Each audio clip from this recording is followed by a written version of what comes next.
Good morning, people. Today, I am going to show you a very important life skill. I'm here in my makeshift kitchen at my stay-at-home work situation for the quarantine.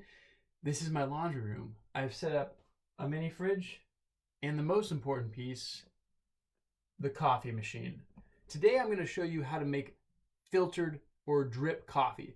Now, for those of you who are younger, you may be accustomed to going to certain coffee stores and getting your favorite drink and spending $5 every single time of your parents' money, perhaps. But today I hope to impart to you some basic skills so not only can you save money, but you can also save a lot of time. This is a lot faster when you think about it. And let's be honest here, we're not always going to have the ability, like right now, we can't necessarily go to our favorite coffee store. So I'm going to teach you how to make coffee.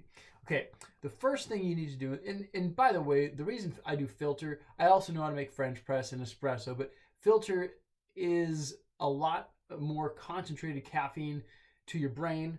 It gets you awake, but it also, recent studies have proven that it's better for you to drink filtered coffee than it is to drink other types. In any case, what we're going to do is first we're going to and you can adjust the steps here. You don't have to do this exactly the same way, but they basically all have to happen. So first I'm going to add the water. Now, most coffee pots like this are going to have little lines marking different amounts of cups. I don't know if that's really 12 cups of coffee. I've filled this to the brim and it really doesn't fill up that much.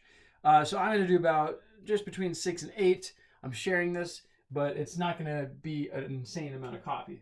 So I'm just going to pour it in right on top. There's a specific place where it goes. Pretty easy to find that.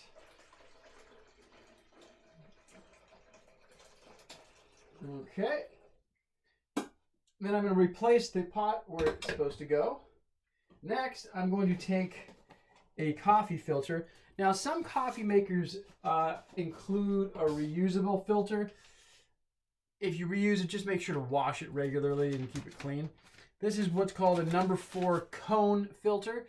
There are other types of filters that will also work with this, but you want to get the number 4. That is basically represents how coarse the grounds are of the coffee. When you buy ground coffee at the store, it is going to be ground most likely to the number 4.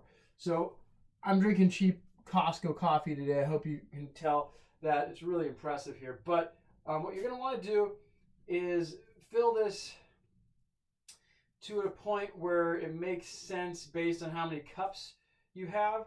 So you never want to fill it all the way to the top. It'll be too bitter. I filled it a little less than halfway, and that's going to make a reasonably strong coffee. Now, if you were to do that same 6 to 8 cups of that pitcher and fill it all the way, that coffee would be really strong and pretty bitter.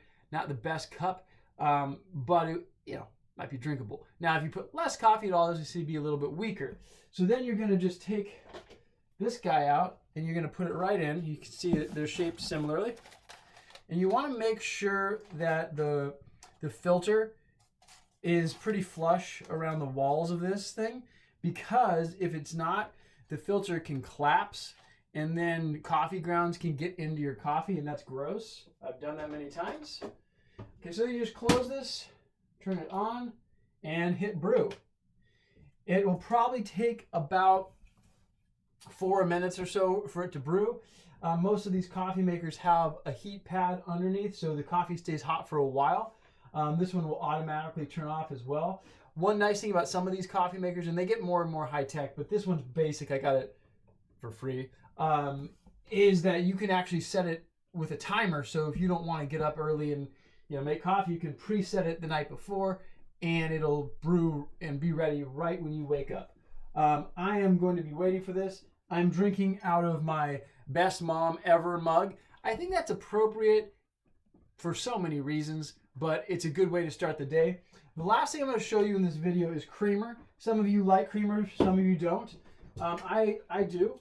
What I do to save time and again save silverware is I fill my cup to the bottom, just the bottom with creamer. So I'm going to pour just a little bit in there so it covers the bottom of my mug. That's how much creamer I want. But then when I pour the coffee in, I don't have to stir it, and it's ready to go. Best mom ever. I hope this has been helpful for you people. Learn how to make coffee. You'll impress a lot of people. Even if you don't drink coffee, you'll need to make it at some point in time. Have a great day. We'll see you later on.